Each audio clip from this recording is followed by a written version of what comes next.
Honestly, I did not expect to get an Aizawa flashback like so soon, but then again, I mean, it is so cool to see not only Aizawa but present Mike and then their mutual friend, the one that's been like teased so much about Kurogiri being like their fallen friend turned into a Nomu. And it is kind of insane that we get to see how his quirk works and how well the original quirk he had, as well as the fact of just his personality and stuff. Like, it is essentially fun. I'm speaking about Oboro Shirakumo. Oboro, honestly, is a faster name to kind of go off of. But before anything, the Aizawa and Midnight discussion, essentially Midnight saying how things went and how, honestly, her and President Mike are worried for Aizawa's future because he's stuck in the past. Dude is kind of still gloomy. He's doing his own thing, but he's on his own and not really moving forward. So they think that he should be a teacher like they are. How President Mike's going to be a new teacher in the next semester, Midnight being a teacher now. She genuinely feels very connected to the students, which is funny because this essentially connects to the stuff related to eventually in the main series with All Might and Deku, and how Aizawa is genuinely an amazing teacher. So seeing him pre-teacher days being very like way more antisocial than, I mean, he is antisocial in the main series, but this one he genuinely does not want any help. He's like going there, he's going to UA brings back bad memories because of what happened to Oboro, as we know in like from the main timeline. But obviously Midnight showing her caring for him and how obviously President Mike does care for him too is obviously pretty wholesome. And then obviously Koichi like being attacked by this wolf, Aizawa coming into essentially for the save, scolding Koichi a bit, and also basically asking him, are you going to take care of the cat? And then essentially listing so many things. But I find it interesting that he was able to pinpoint that he was a student, or I'm not sure if he knows he's a high schooler or a college student, but the fact that he was able to immediately tell, I guess Koichi's not easy to read, but him just basically listing so many things and how that, oh, are you able to look after it even after you've graduated? Like giving him so many things like, yeah, Koichi's like, yeah, I can't really do it. And then he asks him, do you not like cats? It's like, well, I'm not going to really take care of it, so why am I going to care for it? And it's like, no, it's because you've been avoiding it. And it's like, oh, and then we get a flashback to a cat, the same cat that was being taken care of by Midnight in like the, what would you call it, present time of, at least for this series, present time. And it's just interesting how this cat is something he did obviously cared for. He obviously is with the trio of Oboro, President Mike, and Aizawa. I always forget President Mike's name. And look, the fan service shenanigans, I genuinely don't know what to think. It is so wacky as hell. I mean, we have Oboro obviously in his birthday suit, which I just do not know what to say. His quirk being Cloud is kind of interesting.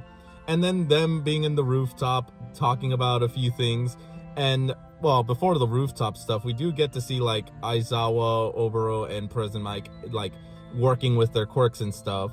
I like how like early Aizawa is essentially like having to deal with very annoying things because you know, his quirk is more of canceling quirks. So although that can help, someone who's still very big is going to give him problems. So he had to work a lot harder than anything else. But in the rooftop scene, there is a discussion on like a lot of things. And the biggest, funniest thing is that we have literally Midnight come in. And yes, she is in what I would call a very birthday-esque suit. And I genuinely think this is just fan service. Like, last episode, we already had Midnight with like a literal looking like a bombshell. This is a bit much. And even her, like that costume had to be, well, you know, they had to do something about it. Like society or the laws, like quite literally within a year, had to quickly change, which kind of means that, yeah, Midnight was a bit too crazy to the point that everyone was like, yeah, we need to do something about this. The law needs to be changed and stuff. But mostly, I just want to cover up the fact that it's just cool seeing Aizawa at his, like, very, very youth, kind of showing, like, he was still a bit he was introverted, but he definitely had, like, a bit of hope and stuff. President Mike being like the usual fun, loud kid, and then Oboro. Oboro is literally essentially the chaotic one, the one who has the most fun and stuff. Also, I mean, I genuinely don't know with Midnight. Midnight is genuinely just, I don't have any words for what the hell I'm supposed to say with her. She is fun, don't get me wrong, but oh my god, is it just this makes me really question a lot of Midnight shenanigans. But other than that, I mean, the episode was fun. That's all I really wanted to say, is just the thoughts of what really attracted me. A lot of Aizawa's like early burdens and things, and also how his friendship with Oboro and President Mike were whenever like they were a main core trio. Midnight showing that she knew them for quite some time, and the fact that this cat is such a importance for like all of them shows that maybe this is why like Oboro really brought this cat, was part of the group, and every time he sees cats he's reminded of his friend that is essentially in his eyes at this moment in this Vigilante series, well, dead. So yeah, I mean, it's obviously gonna still continue. We still gotta get to that tragedy, but honestly, dude is fun. If anything, he makes me think of the inspiration of Goku, the one from the Journey to the West. I forgot the name. I'll probably put it in like the screen right now, just the inspiration of who I think Oboro is kind of based off of, or the way he acts and looks. But yeah, I genuinely like this episode. This was fun.